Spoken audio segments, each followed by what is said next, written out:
Hablemos del sentido de supervivencia. El sentido de supervivencia es la habilidad intrínseca de todos los seres vivos para superar agresiones internas o externas o cambios en el medio. Esto es con el simple objetivo de preservar la especie. Es algo bastante primitivo, a decir verdad. Sin este instinto, ninguna especie, incluyendo el ser humano, podría sobrevivir. Cuando recibes un estímulo de peligro, esas señales se envían directamente a la amígdala. La amígdala se comunica con el hipotálamo, que es el encargado de controlar nuestro sistema nervioso, y lo alerta mediante el sistema eje HPA, o el eje hipotalámico pituitario adrenal. Este eje empieza a involucrar una serie de glándulas y hormonas que por fines prácticos de este video no voy a explicar, pero en resumidas cuentas son los que permiten nuestra respuesta humana de huida o lucha. Todo este discurso es para decirles que yo, Juliana Zambrano, no tengo instinto de supervivencia. O bueno, capaz sí, pero muchas veces he estado en situaciones que comprometen mi vida y en ninguna de ellas he actuado de una manera que demuestre que lo que estaba buscando en ese momento era sobrevivir. Y hoy vengo a contarles 3 de ellas de una manera muy resumida. Bueno, esta primera historia se llama Antila. Era el año 2016, o sea, tenía 11 años, y fui de vacaciones con mi papá a Aruba. Aquí tengo que hacer un paréntesis. Mi papá es súper obsesionado con la Segunda Guerra Mundial y al enterarse de que había un barco hundido a causa de un conflicto entre alemanes y holandeses, decidió que era una genial idea ir a visitarlo. El caso es que fuimos en catamarán con otro grupo de turistas y la verdad no íbamos a bucear como tal, sino que íbamos a estar careteando en la superficie porque realmente no estaba tan profundo. Fue bastante ameno al principio. Mi papá y yo nos quedamos un rato más, entonces cuando apenas nos íbamos a regresar, el resto de turistas ya estaba subido de vuelta en el catamarán. De ida ibas con la corriente, entonces no había ningún problema. Pero de regreso habían 2 corrientes con las que teníamos que luchar porque justo estábamos en la punta, entonces venía la corriente como de este lado y de este lado. Y en resumidas cuentas, a mí la marea me empezó a llevar y llegó un momento en el que me cansé tanto de bracear y me empezó a doler el abdomen, entonces dije como, me voy a dejar llevar. Pero en ese momento volteé y vi a mi papá y vi que se estaba ahogando. Por alguna extraña razón, él decidió quitarle este seguro del snorkel, entonces todo el agua se estaba entrando y se estaba ahogando. Entonces mi pensamiento en ese momento fue como, tengo que seguir nadando para ayudar a mi papá, y eso fue lo que me motivó realmente. Pero en medio de eso, mi aleta se zafó de mi pie, entonces lo que hice fue como regresarme por mi aleta y alejarme aún más del grupo. Por cierto, al final terminé recuperando mis aletas, que son estas, y ahora son un recuerdo. En conclusión, la única razón por la que no me dejé llevar fue por mi papá, y estaba dispuesta a que la marea me siguiera llevando solo para recuperar una aleta que obviamente vale mucho menos que mi vida, pero en ese momento yo pensé que era muy importante rescatar esa aleta. Voy a probarme todo a ver si todavía me queda.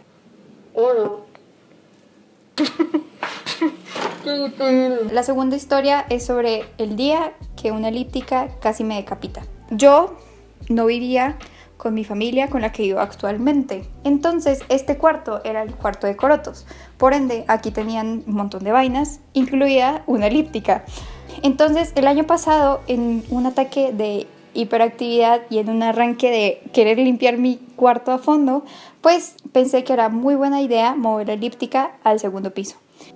La verdad, yo dije, claramente soy capaz de bajar yo sola una elíptica que pesa como 35 kilos por las escaleras. O sea, en mi mente en ningún momento pensé que era una idea un poco irracional. En serio, no lo pensé. El tablero que tienen las elípticas que te muestra cuánto tiempo llevas, cuántas calorías has quemado y cuánta distancia has recorrido estaba dañado. Entonces solo quedaba una laminilla de metal. Y bueno, yo me dispuse a bajar las escaleras y primero iba yo y luego iba la elíptica. Entonces en un momento perdí la fuerza y toda la elíptica se vino hacia mí. Quedé sometida contra la pared y la elíptica, justo la lámina de metal, me daba aquí. Adivinen qué hice. Estaba mi tía y mi papá en ese momento en la casa también. ¿Los llamé? Claro que no. ¿Pedí ayuda? Claro que no. Lo que hice fue sacar fuerza de no sé dónde y empezar a empujar la elíptica tal cual, porque ya me empezaba a lastimar el cuello. En ningún momento dije, puedo pedir ayuda, porque me da mucha pena. Era una situación ridículamente estúpida. O sea, ¿cómo tú vas a creer que puedes bajar una elíptica solo cuando existe algo llamado gravedad? Genuinamente me daba muchísima pena pedir ayuda y decirle a mi papá como, hey, me voy a quedar sin cabeza. Entonces, sí, empujé la elíptica y el día siguiente amanecí con un dolor de espalda increíble porque en serio hice mucha fuerza para devolver la elíptica. Mágicamente aparecieron rayones en la pared y en el techo que obviamente yo no hice. Entonces, en esta historia, por ejemplo, preferí morirme a pasar pena y pedir ayuda.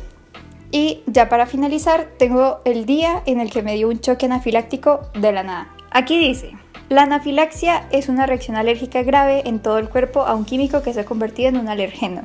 Un alergeno es una sustancia que puede ocasionar una reacción alérgica. Bueno, pues la anafilaxia es potencialmente mortal y puede suceder en cualquier momento. Los riesgos incluyen un antecedente a cualquier tipo de reacción alérgica. Spoiler, terminé en urgencias. Es que un día estaba serena y morena en la universidad y de la nada me empezó a picar mucho el cuerpo. En ese momento no me alarmé mucho porque es muy normal en mí que me empiece a dar piquiña de la nada. Pasó como una hora más o menos y empecé a sentir mucho ardor en el cuerpo.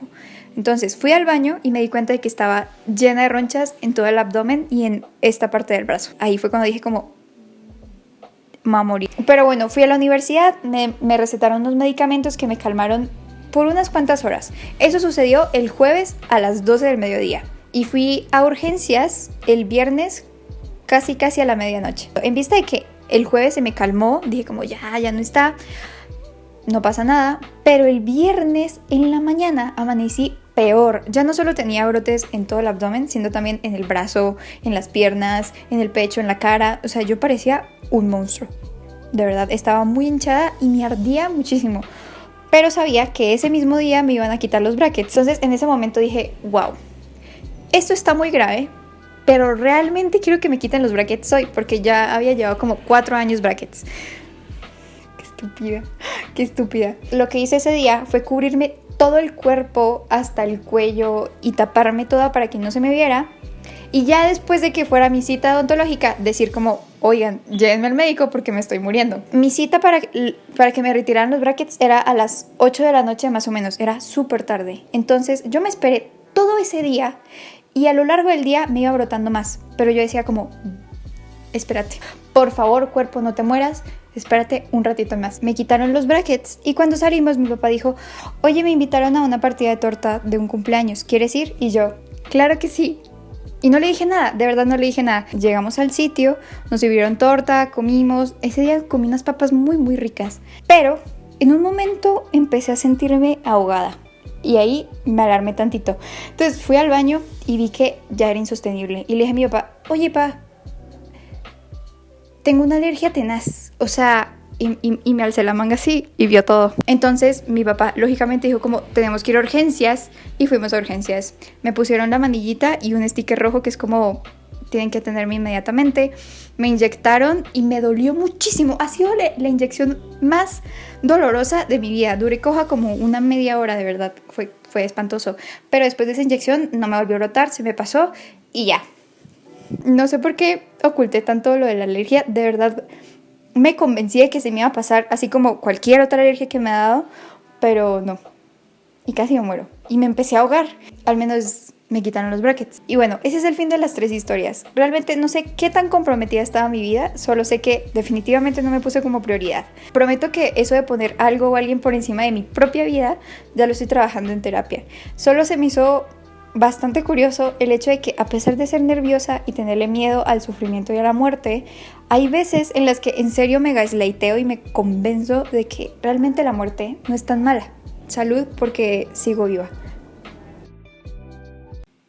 Quiero hacer una muy enfática apreciación de las aletas. Fin.